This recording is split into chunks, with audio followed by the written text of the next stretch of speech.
how would our world have been different if we'd been looking at research for the last 50 years on how we can benefit from finding each other's needs instead of how do we use control to get our kids to do what we want them to do?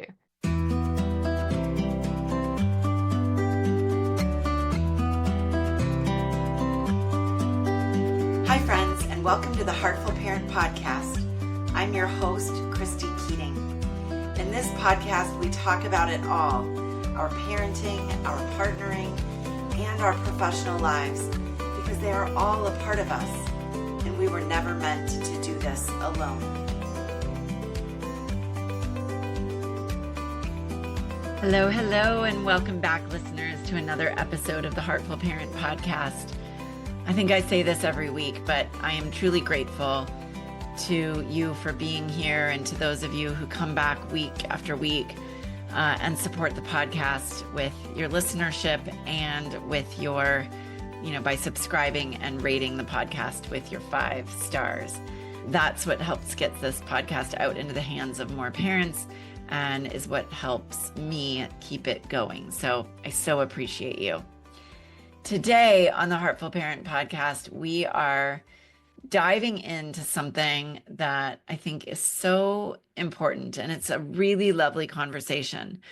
But I'm going to tell you at the outset that you might hear what this is about and go, "Ooh, I don't want to talk about that." Right? I don't want to dive into that. And so before I introduce this and our guest, I want to share with you some things that have been rattling around in my head as of late. And that really comes down to, if you live in the United States right now, regardless of what side of the political aisle you are on, we have seen a seismic shift in the way that our federal government is running and the things that are being said and done and our approach to our allies and all of that. We're seeing huge changes. And in the process of that, we have seen a real vilification of concepts like diversity, equity, inclusion, accessibility, right? Which is conveniently packaged into this phrase DEI, but I think we need to call it out for what it is. It's not DEI. It's not 3 little letters. It's diversity, equity, inclusion, accessibility. And from where I sit, those things matter. Those things matter, and those make us better. They make our businesses better. They make our government better. They make us as humans better.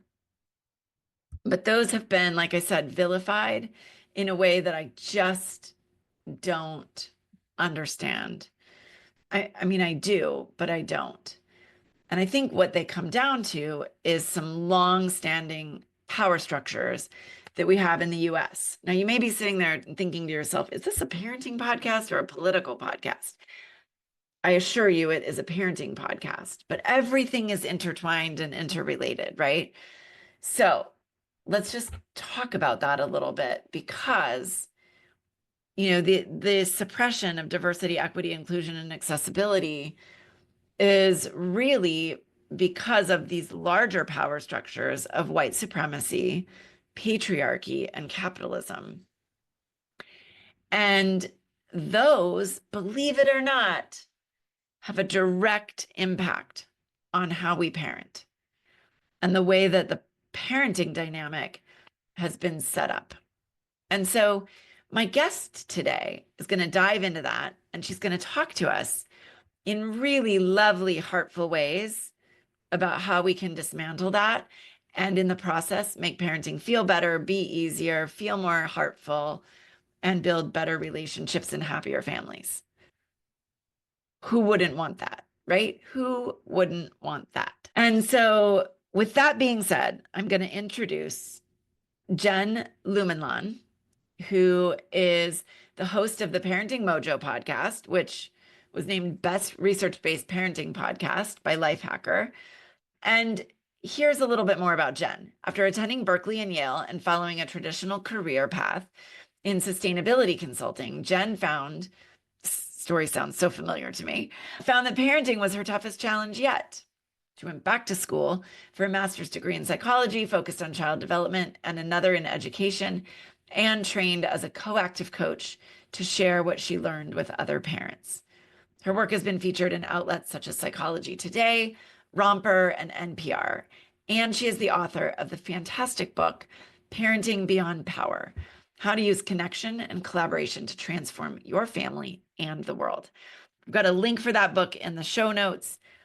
And we are going to be diving into exactly that. How can we transform both our families and the world? How can we dismantle some of these larger things out of an honor and respect for the work that has been done in spaces of diversity, equity, inclusion, and accessibility, and move forward in a more heartful way? I hope you'll join me. I hope you'll let even just a spark of curiosity about this prompt you to keep listening. Without further ado, I introduce Jen Lumanlan. All right, Jen, welcome to the podcast. I'm so glad that we finally have you here. You first reached out to me like almost a year ago, and so I'm so pleased that we finally made this happen.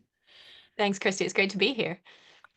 We're diving into some good stuff, but some challenging topics today that I'm really excited to talk about. And I want to, and I mentioned this a little bit in the intro, but I want to sort of call out that and acknowledge that what we are talking about, especially for those who are, identify as white, as I do, they may not be super comfortable. And, I think we also have to acknowledge that we have a federal government in the US, for those who are listening from the US right now, who are working really hard to suppress a lot of what we're going to be talking about today. And because I like to be a little bit of a rebel, and I suspect you do as well, we're going to dive in anyway. So I want to start with defining some of the terms that I mentioned in the introduction, which are white supremacy, patriarchy, and capitalism, which are words that may make a lot of people go, like, right, that's uncomfortable. But like I said, we're going to dive in anyway. So, because we're going to talk about how those systems inform, influence, etc., our parenting. Yeah. So let's start with some definitions of Sure. Yeah, because it's all connected. Yeah. Take it away. Yeah. So white supremacy is essentially a system that sees white people and whiteness as superior to everybody else. And I should clarify for those who are listening and not looking, I am white as well. And so I think what's important about understanding white supremacy is it's not about sort of guilt and shame, right? I identify as white. I don't feel guilty or ashamed of being white. I didn't ask to be born into this skin. I didn't ask for all of the sort of privileges that have accrued to me because I am white.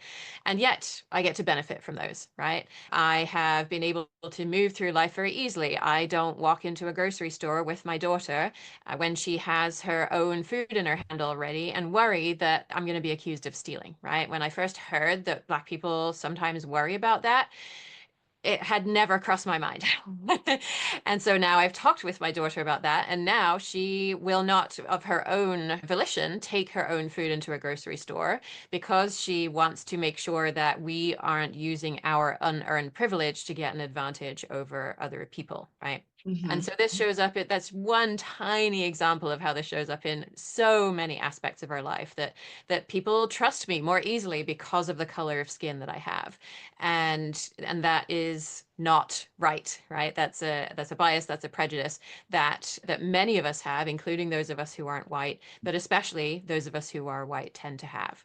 So it goes a little deeper than that. There's sort of a whole bunch of ideas that are tied up with whiteness that we tend to think of as the norm and the way things are done. So things like individualism, sort of a power over a power, right? Where the person at the top has a right to comfort, to their safety, that if anything is inconveniencing them, then it has to stop.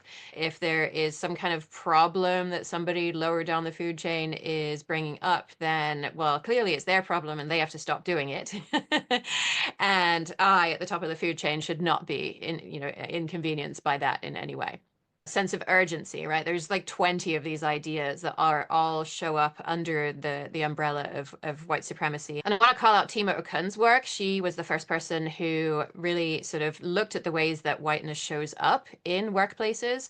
And then Amanda Gross, she's an anti-racist activist, and she wrote an amazing blog post listing how this shows up in families as well. And she's expanded on that in her recent book, Mistress Syndrome.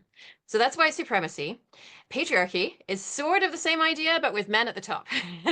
Right, And right. then women underneath, and various stages of men underneath, right? So women are sort of at the bottom of the heap on that. And any man who presents in a way that is not sort of stereotypically masculine is in between the two. And so you hear this in the slur, right? That's often used on the playground. Oh, that's so gay. Because gayness is in closer proximity to being feminine. And there's nothing worse if you are a masculine man than being called feminine, right? There's nothing worse than being Mm-hmm. aligned with femininity. And so it's the same hierarchy of masculine maleness being at the top and femininity being underneath. Yes, I Because know it's a lot. as a woman, I'm obviously very familiar with Mhm. patriarchy and the idea that men are at the top. And that's again, that's a concept that's being promoted in certain corners of our federal government right now. And I had never thought about it in the way that you just described, which Mm. is that it's actually still even a continuum for men Yeah. in patriarchy, right? That the Yes. men that aren't the traditional manly man, Yes. they are also not at the top. So I really love that you pointed that out. Yeah. Yeah, yeah. And think about also on the playground, right? The boys who seem more feminine, who play with the girls, who align themselves with girls, by middle school, those boys are really looked down on. Less so in kindergarten when all of this is still being learned, but that is learned through the elementary years. And by middle school, there's a very definite hierarchy of the sports playing boys who are the masculine boys who are at the top, and the more quote unquote effeminate boys who play with the girls who are much lower down that food chain. So, Yeah. yeah. Yeah. So all this sorting is happening through childhood. Right, right, right, right. Yeah, yeah. Okay. And then And I interrupted you as you were about to yeah, talk about the third term here, which is capitalism. yeah. Capitalism, yeah, which is obviously a system we can sort of look at it neutrally and think of it, oh, well, it's just a system where we buy and sell things on the open market and producers get to set a price. And also we can see it as we're essentially removing things from the earth and transforming them in some way and trying to exchange them for these pieces of paper. And in doing that, we create so much harm. And, you and I, as people who have, compared to the rest of the world, relatively large amounts of money and therefore power, we can go down to the store and buy a new phone. And there are a whole bunch of people whose well-being is directly put at risk through making that phone. And in a capitalist system, all of that is conveniently hidden away. We don't have to consider that unless we want to. Our convenience in buying that new phone is much more important. And so I'm going to tie all those together and connect it to parenting, and then I'm sure you're going to have questions. Yeah. So what white supremacy, patriarchy, capitalism have in common is that these are all systems of power. They are systems of dominance. They say one person or one group of people has more power, should rightfully be dominant over other groups of people. That is the normal, natural way that these things should happen. And where do we learn about these systems, right? I talked about playgrounds, but Hmm. we also learn them in our families of origin. And so when we use traditional disciplinary tools like timeouts, right? Like hustling our kids through their day, where we're pushing them with this sense of urgency, where we are saying, I'm uncomfortable and that's not okay, and you need to change your behavior, where we see masculinity as superior to femininity, where we're buying things to assuage the loneliness that we feel because all of these systems create separation between us. We are perpetuating these systems when we Mm. use power over our kids to get them to do what we want them to do, even though it seems like there's no other alternative to get the teeth brushed, to get out the door in the morning, to get through our day. We are teaching our children how to take their place within these power over systems. And so the work to dismantle them is a lot harder when we are perpetuating them without realizing it. Yeah. Okay. In positive discipline, we do talk about that sort of power over rather than power with kind of concept. Yeah. So I'm familiar with it a little bit, but I've never heard it put in quite the same terms that you are putting it today, which is, really linking it to almost like training grounds for white supremacy patriarchy and capitalism, those types of concepts. So, I can hear a lot of parents in my mind. I'm imagining what parents are thinking as they're listening to this. And they're like, well, that's lovely. Great. Sure. We would like to, dismantle or, not steep ourselves in some of those harmful concepts. And I hear you, Jen, saying, or telling me how this shows up in my parenting, but I do need to get through my day. I do need to Yes. get my child off to school. I do need to get to work or, whatever it is. And so talk to us a little bit about, how we can start to parent differently and still manage and function in the world, Right. right? Yes. If I could take a little detour on our way there, Yes. I would love to explore a little bit how this has been hard for us first, right? Because that shows up in our interactions with our kids. And then we can get to okay, what do we actually do in those moments? Yes. Okay. So, Yeah. So let's talk about so that if first. you and listeners bring to mind something that you struggle with, right? Maybe you struggle with your kids, and it could be they talk back to me and I explode, or they won't get out the door in the morning and I have a really hard time with that. They won't brush their teeth, whatever it is. So just kind of bring that to mind and just kind of think back to your childhood and what kinds of messages your parents were giving you about what was okay, how you could show up in the family, what you would be rewarded for doing with care, with love, with attention, with them buying you gifts, what kind of things you might have been punished for doing, right? What kind of things were not okay, were frowned upon, where you'd get the side eye if you were caught doing that, or you would be grounded. And we're just going to sort of see if there's a connection between those two things, because for many parents, there is, right?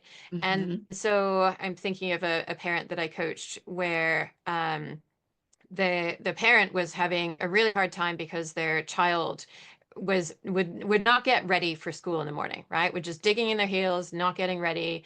And the parent comes to me and says, how do I get this to stop?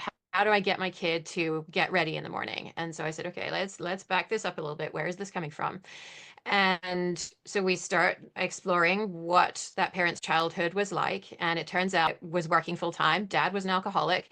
The parent who I was coaching was responsible for getting 5 kids out the door in the morning, dressed, fed, right, with everything that they needed for the day, and was rewarded for doing that with approval within the family, right? Would have been punished for not doing that because that was her job. And so when this kid today says, I don't want to get dressed, right? The parent's thinking, but no, you don't get all the support, right? I wanted support. I wanted someone to take care of me when I was a kid, and I didn't get that, and I had to take care of 5 other kids. And I want you to live your best life and express all of your emotions and have your needs met. And at the same time, I can't do that because I wanted it and I didn't get that kind of love and care. And Mm. so, if you think about the issue that is triggering for you, chances are it's related to something that your parents said that's not okay. It's not okay that you show up in the world like that, that you have to put that piece of yourself in a box, that piece of yourself that will not be accepted in a white supremacist, patriarchal, capitalist culture, right? In a culture where only certain ways of showing up in the world are valued, where the whiteness of your skin, the thinness of your body, the femininity of your female body, if you're female identifying, is acceptable. And if you don't show up in that way, I'm going to hurt you a little bit now because it's better that I hurt you now than you hurt more later by being out in the world as your Mm. whole loud, boisterous, self. And so now when our kids are, I'm not going to get dressed in the morning, I'm not going to get out the door, there's that huge war inside of ourselves between the ways that we wanted to be seen when we were kids and couldn't be seen because our parents were training us to fit in with these systems, and what we so desperately want for our kids now. And that is a big reason why these moments are really hard. Yes. As you're talking, I'm sitting there thinking through sort of some of my own, you know, messaging. And I've done some of that work of thinking through, I've heard and sometimes use the term reparenting Mhm. myself, right, through Yes. some of those things by well-meaning parents, right? Mhm. These aren't Absolutely. Yeah, our parents didn't evil, do this because they hated us. They did it because they loved us and they wanted us to be successful, right? right, And right. when success is defined in certain ways as having a certain body shape, as having certain color skin, right? As having more money, then they shaped us because they wanted us to be successful in that world. Yes. Yeah. And that's obviously what, all of us want for our children as well. So I super appreciate that detour. And it really does lead us beautifully back to this idea of how do we simultaneously Hmm. dismantle some of that power over structure and function in the world and help our children function in the world in a productive, healthy, Yeah. loving, and kind way. Yeah, absolutely. So the framework that I describe in my book, Parenting Beyond Power, talks about how we can understand each person's needs in a difficult interaction. There's more steps to it than this, but just in the interest of time, I'm going to focus on needs because that's really where the action happens. And the English language allows us to say, I need you to put your shoes on. I need you to put your shoes on is not an actual need. So an actual need is something like I have a need for competence in parenting to Right. know that I'm raising a kid who can put their shoes on, right? Who can Right. get dressed in the morning. I have a need for responsibility to my coworkers, for ease, for peace, for harmony. Yeah. So those are needs. And when we understand our needs and our child's needs, most of the time, I would estimate 90+% of the time, we can find ways to meet both of our needs. And so the example that I walk through at some length in the introduction for the book is a parent, Maria, who has been having the same fight with her kid. I think her kid was like 5 at the time, over and over again every day. Get dressed, no. Get dressed, no. Escalating volume as it tends to go. Right. Right. Right. Relatable. Just a little. Yeah. I So listeners. Maria showed up in my Taming Your Triggers workshop and said, how do I get my kid to get dressed? And I said, well, have you ever asked why she doesn't want to get dressed? And Maria's like, oh, no. Okay, let me go ask that. And so she went away and asked, and, why don't you want to get dressed in the morning? And her kid says, wait for it. Because I like knowing you are the last person to touch my clothes in the morning before I go to school. Right? That is not the answer I It is not. expected. Yeah. Need for connection, right? We translate that into needs. It's a need for connection. And so Maria hugs the clothes in the morning, kid puts the clothes on. There is no more struggle. The struggle is gone because the child's need is met. And therefore, Maria's needs for peace and ease and calm and collaboration and responsibility to other people in her life are also met as well. And so that's what I mean by understanding the needs in each situation. Mhm. And what what makes this not permissive parenting, right, which I think a lot of parents are afraid of, is how am I not going to be a permissive parent, is that your needs are just as important as your child's needs. It's not that we're only considering your child's needs. Where our needs are for things like peace, ease, harmony, collaboration, very often seeing our child's needs and meeting those needs means that ours just come along for the ride. It's really easy, right? Yeah. And so the more that we see each other's needs as equally valid, as equally worth meeting, and the more we're able to do that, guess what? We raise children who start to practice. Oh, different people have different needs. I can see their needs. I can see my needs. Let's find a way. And what that is power dismantling work right there, right? When you see two people's needs as equally important, you are no longer in a hierarchical relationship. And I don't Right. believe the systems of power and dominance can exist in a world where everybody's needs are seen as equally important as mine, as yours, as our kids' needs. I, you know, I I'm loving the way that you're describing this because, I've certainly seen the four-part grid, right? We've got authoritarian parenting, permissive parenting, and authoritative parenting.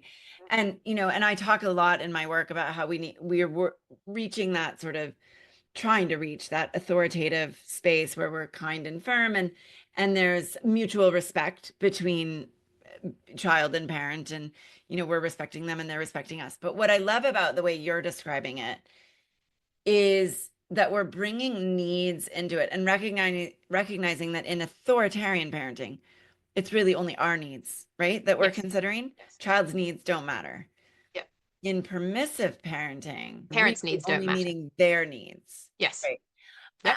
Although I do wonder, sometimes I think in permissive parenting, one of the needs that gets met is the parents' need to feel nice, right? Like Yes. a little bit, there's Yep. a little bit of that in there, but the way that they're feeling nice is by making sure that the primary needs Yes. met are the Yes. child's needs. Yes. And you're talking about we can meet in the middle and look at everybody's needs. Right. Yeah. Yeah. I want to dig into a couple of things that you said. So meeting in the middle often we imply, right, when we think about negotiation, compromise, that everybody has to give something up. Right. Right. I have to give up something that's important to me. You're going to give up something that's important to you, and we're going to meet in the middle.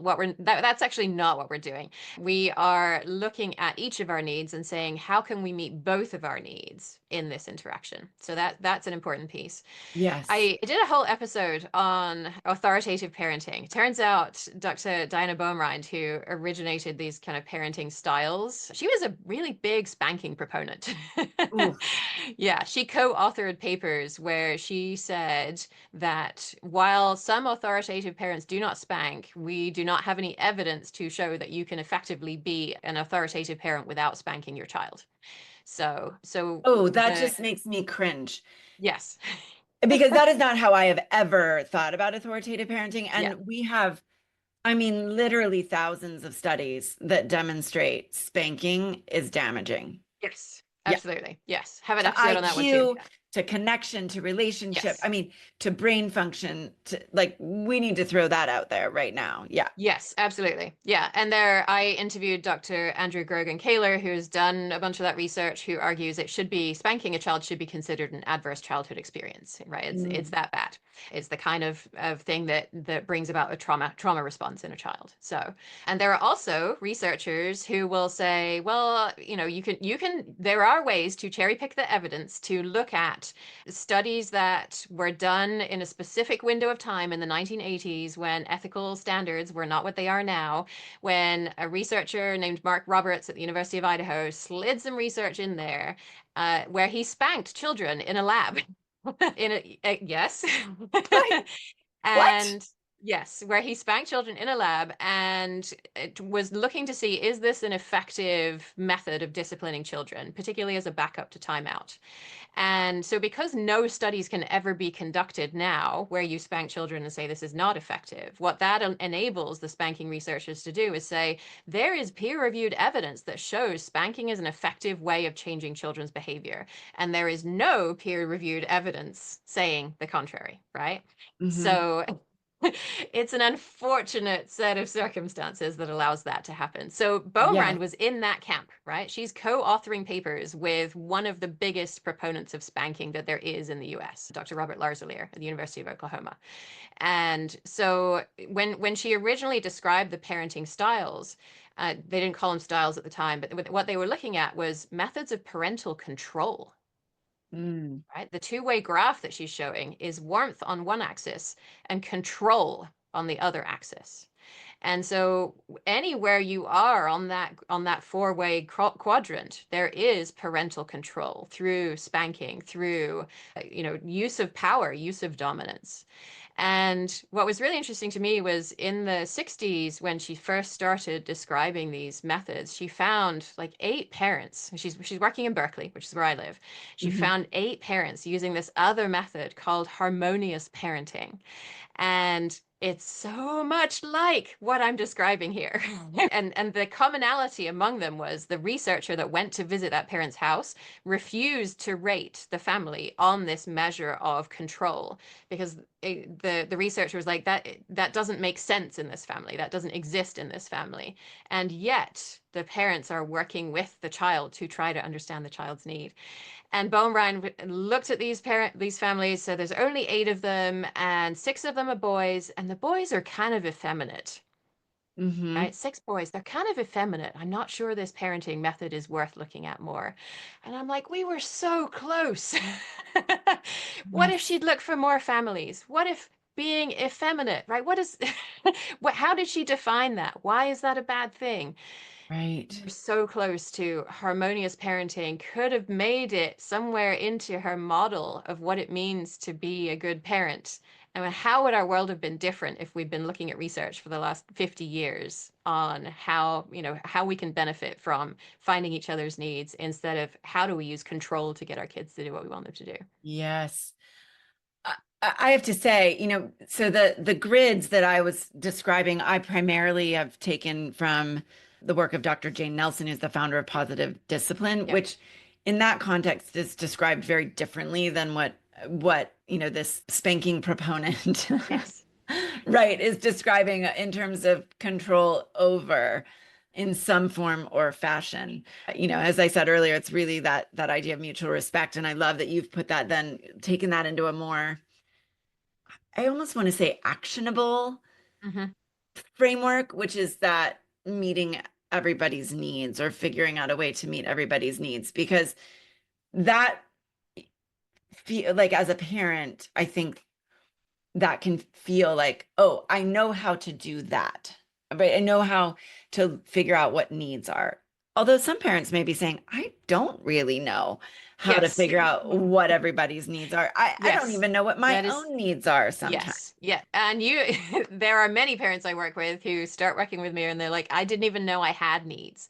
And of course you didn't. Of course you didn't, because you were trained for decades that you shouldn't have needs, that you should Mhm. put your needs on hold, ignore those so that the person at the top of the hierarchy can have their needs met and protected. So how could you possibly know that you have needs and you have a right to get those needs met? Yeah. So how do we start to, because I think all of this, or I should say, none of this really works if, you know, if taking this approach Mhm. makes life way more difficult for everybody, Right. right? Yes. Because no parent is going to sign up and say, yes, I want to make my parenting life harder. How can I do that? Yes. Right. And yet, as we're talking about it, you know, there are some things that feel more challenging because it's not how we were likely raised. Yes. So how do we bridge that gap, Jen, from Yeah. I don't know how to do this. I don't know what my own needs are. I don't even know how to Mhm. figure out. It never occurred to me to ask what my child's needs are. Yeah. Two, we're working on meeting everybody's needs and side benefit in the process, dismantling some of these oppressive systems that we've been talking about. Yeah. Yeah. So the whole thing is laid out in Parenting Beyond Power, right, from start to finish. So that is a great place to get it if you really want to go deep on this. And if you're looking for, okay, what are some ideas I can start with? Then I would say you might want to take a look at yourparentingmojo.com/needs, right? There's a list of needs there. And you might kind of look down that list and immediately feel drawn towards something. For a lot of parents, the first time they look at that list, they see the word ease and they're like, yes, that is what I want. Yeah. And so you're looking at that real sort of physical settling of yes, that and that's how you know that you're not just reading down a list of words and picking them, that is actually a need for you. So there is a printable list. We're bringing them online in different languages. We also have a picture-based version for kids. So even if your kid is not reading yet, you can print that out, stick it to the fridge, and start to use that language as you're having conversations with them. So start to think about in those struggles that you're having with with your child, what need am I actually trying to meet here, right? Mm. And so let's just take a super common example. My kid is stalling at bedtime, right? How do I approach this in the language of needs? Well, what are my needs in this situation? Well, maybe my needs are for things like rest is the end of the day and I'm tired, for Yeah. ease, for self-care. I've been working all day, I've been busy all day. I'm counting on this time after my kid goes to bed to get some self-care as well as to do some of the chores for the next day. So what it can seem like in those moments is every moment that my kid is stalling on bedtime is a moment that is stolen from me and from my self-care. Mm-hmm. And that's when we get into all kinds of difficult situations with our kids, right? So when we Right. understand our needs, okay, that's the first step. Now we want to understand our child's needs. And the framework that I use to do this in Parenting Beyond Power, I call it the needs cupcake because it was the best metaphor I could come up with. It has multiple layers to it and is something that kids really enjoy. And so we can look at these needs that because so many of them come up over and over and over again. And so for young kids, autonomy is often huge. I want to be the one who decides things that feel meaningful to me when I go through most of my life with other people making decisions about my life, right? Autonomy Yep. is big. Yep. Connection is also really big. I want to feel connected to you, particularly if we haven't spent much of the day together. There are some kids, particularly neurodivergent kids, who might have specific needs around sensory issues, right? Around order, around the way the schedule works out, and we get discombobulated when we're not on our usual schedule. So what we call those the cherry needs, right? Those are the needs on the top of the cupcake that we're going to consider first. And then underneath that is the frosting, which is the next 3 to 5 needs that come up pretty regularly. And underneath that is the whole other list of like 40 plus needs in the body of the cupcake, right? The cake itself. Mhm. And so when we're new to this work, you might look at the needs list and be like, I don't know. How am I supposed to know what my child's need is? I have a quiz, yourparentingmojo.com/quiz. And if you go there and answer like 10 super short, simple questions about your child, I will tell you what is likely one of their like biggest cherry needs and some strategies to meet that need on a more regular basis. So Mhm. if your child is looking for connection, what's entirely possible is that they are stalling at bedtime because they want to be connected to you. Yep. And they know that every moment they drag bedtime out, then they get more time with you. And they would prefer if you weren't yelling at them, of course, but they'll take you being with them in the same room yelling at them over, a quick and easy bedtime when you're out in 5 minutes and you're off doing your own thing. To Yep. them, it's a better deal to have you in the room because it looks more like connection than you not being in the room. And so if we then take our needs for rest, for ease, for self-care time, and our child's need for connection, how can we start to meet both of those needs? Right? That's what we're starting to work towards. Yeah. What flexibility do I have maybe to build some self-care earlier into my day so I'm not relying on that time after bedtime as my only opportunity to get self-care time is one, big strategy we can use. Another might be, well, are there things that I wish I had time for that I don't usually have time for that I could do? Maybe while I'm sitting or lying with my child in bed. Maybe I could do my pelvic floor exercises. Maybe I could do a mindfulness practice that I always say I'm going to do and never have time for, right? I can be physically present for my kid and also have some time for myself as well. That's where we start to look at, okay, you have a need for connection. I have needs for rest, for ease, for self-care. We can meet both of those needs if we can get out of this dynamic of you have to stay in bed, I'm going to go in the other room, right? Those are strategies that we have latched onto as you staying in bed is the only strategy that works for me. And instead, when we are creative with the strategies we consider, we find so many more of them that actually meet our real needs. Well, that's the word that was coming to my mind as you were describing that, was that this invites us into really a more creative way Yes. of thinking about uh, our children, what they need, our need, like all of Yeah. that, right? Yeah. And that I think you're right that we have a tendency to get very stuck Yeah. in sort of there is only one way to do this, right? Yes, of course we Um, do. That's what our parents did with us. There is one way to do it, and it was their way. right. And that probably didn't meet our needs. And we learned to stuff our needs down and go along with their way because there was no other option. And so this is part of the dismantling that you're Exactly. talking about. Yeah. Exactly. Yeah. So let's kind of bring this all for full circle, Jen, and just kind of spell out perhaps a little bit more how when we parent in this way, when we look to meet our own needs, which is valid, legitimate, important, and we look to meet our children's needs, which are also valid, legitimate, and important, how that actually tackles these big issues, which to many of us, we can say, yeah, white supremacy is bad. Yep. But how do I fix it, right? Draw the line for us a little bit, if you Yeah. will.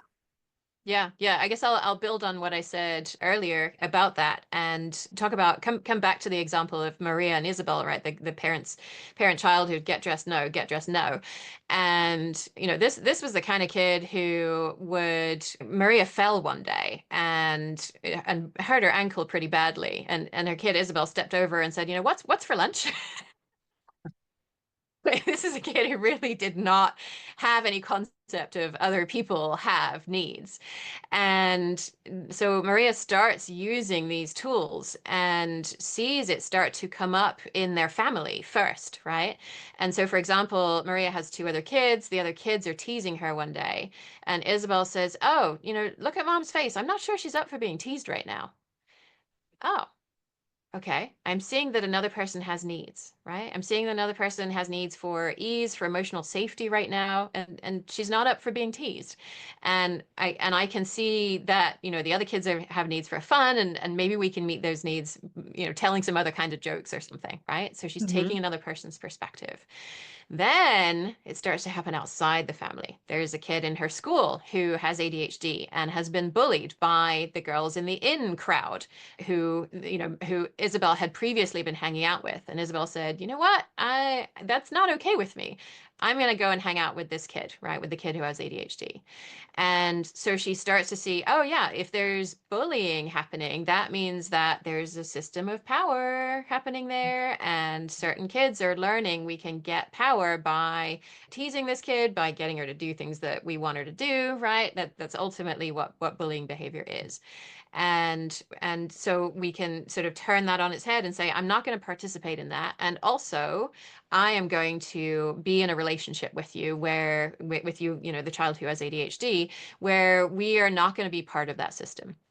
More power sharing, right? And so we can imagine what's going to happen as this child gets older and starts to take this out into other relationships, into partnerships, into workplaces, right? Into all of the places this person's going to interact.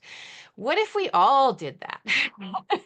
What if you and I interacted on a daily basis with our kids, with our partners, with our colleagues in a way that says, "Hey, we're having a hard time right now. What's going on? What need are you trying to meet? What need am I trying to meet?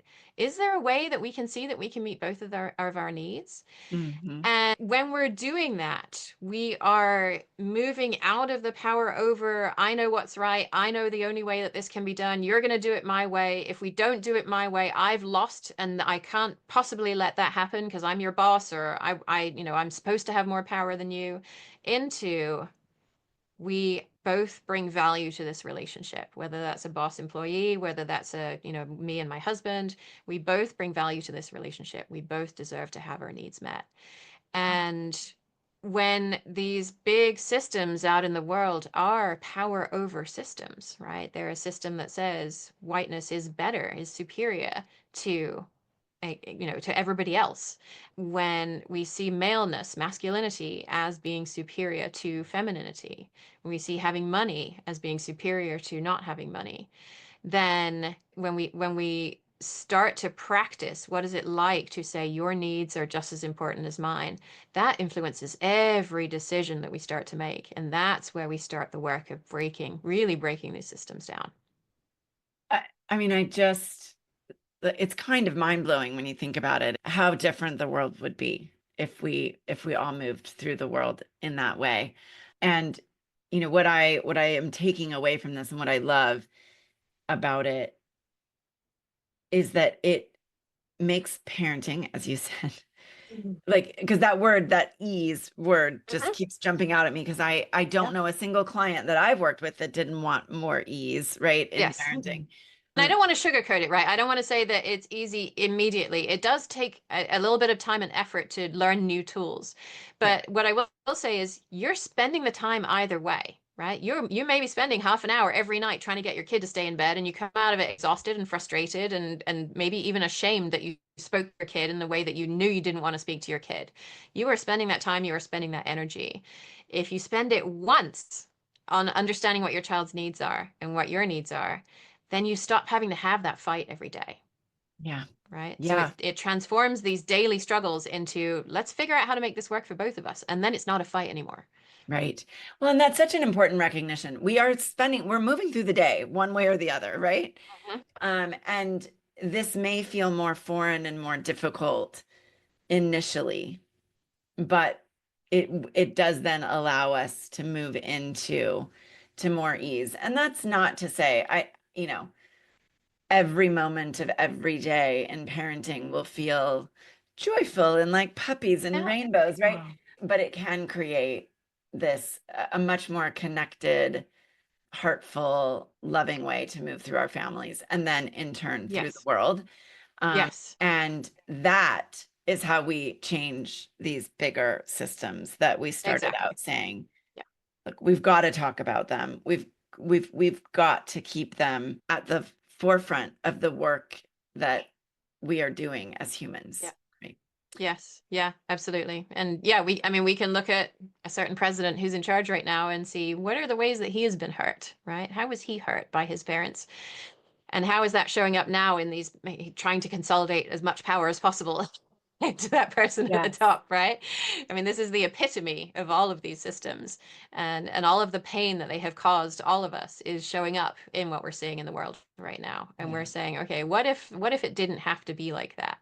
And what if we could meet our needs for competence in parenting, knowing that this is going to be more likely to raise children who are deeply connected to themselves, who know how to have true relationships with others, where each person's needs are seen and met, where we can have a deep sense of integrity, right? I'm meeting my need for integrity by being with my kids in a way that's aligned with my values instead of, yeah, I have this goal to not yell at them, but I can't stop myself from yelling at them. And it feels really shitty, right? When we're doing this thing over and over again that we know isn't aligned with our values, when instead we're living with integrity because we're living our values every day, that feels really good. Yes, it does. It so does. Jen, obviously, and we'll include links for all of this. But as we wrap up, I want to make sure that people know where to find you. So we've got your book, Parenting Beyond Power. You've named a couple of places on your website where people can go, and we will make sure that those links are included. Anything else or any place else that you would love for people to connect with you? Yeah, I'm not super active on social media. I don't love social media.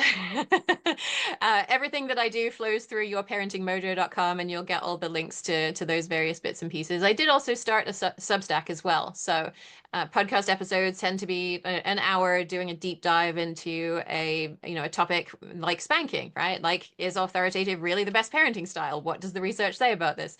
And the Substack is sort of a place where I can bring all of that nuance and distill it a little bit into shorter form. So yeah, Your Parenting Mojo Substack is a place to get articles with really specific sort of action points of, okay, if this is for you, here's how to apply some of these ideas. So it's relatively Wonderful. new, but it is I love that. And we will make sure that that link is included growing. for everyone as well in the show notes. And I'm just so grateful, Jen. I get your emails and I'm so grateful for the work that you are doing in the world that, goes, I mean, parenting obviously is the focus, but it goes so far beyond that. And I also really appreciate sort of a kindred soul who is willing to say, no, look, these issues still matter no matter what. We may be getting a different message from the current power structure, but many of us, you, myself, and I suspect many, many, many of my listeners understand that these things still need to be discussed and talked about. So thank you for having the courage to do that in the world today. Yeah, thanks for having me. And just I appreciate the acknowledgement, and also just want to acknowledge the courage it takes me as a white person is, relatively lower than it takes, right, people of color to just show up in their lives every day. So I just want to make sure I'm not on a pedestal. I'm here doing work that is aligned with my values and contributes a little bit, I hope, to making the world a place where everybody can truly thrive. So thanks for being willing to talk about it too. Yeah, and I so appreciate you saying that. And I think it's us white folk Yeah. that have to do this work. We are the ones that need to do the work. Yeah. So. Yeah, not because we feel guilty or ashamed, but because it feels amazing to be in these power sharing relationships with other people. Oh, Jen, thank you so much for being here. It's been a true pleasure. Likewise, Christy. Thank you. All right, everyone. I told you it would be good, and I told you it would relate to parenting, right? I hope that you got as much out of that conversation with Jen as I did. I find her way of thinking about the world and how we change the world to be so refreshing and so very needed right now. And I have to say, you know, she and I talk about a lot of the same things in the work that we do. One of the gifts of hosting this podcast for me, and I hope for you, is that you get to hear that body of work, that sort of general philosophy, packaged in different ways and described in different ways. Because I think that's how it really becomes part of who we are as parents, is when we understand it from a variety of angles and can describe it in, you know, with different language. And so that is one of the reasons I loved having Jen on the podcast today so much, but also because I'm not going to lie, I'm all about let's tear down some of these power structures that aren't serving us, our population, our country, our world, or our children. The work begins at home. And so I hope that you will take that first step today. Thanks so much for being with us. If you haven't done so already, subscribe to the podcast wherever you listen to podcasts. Pop in there and give it a 5-star review if you would. And I'll plan on seeing you here at our next episode. Cheers.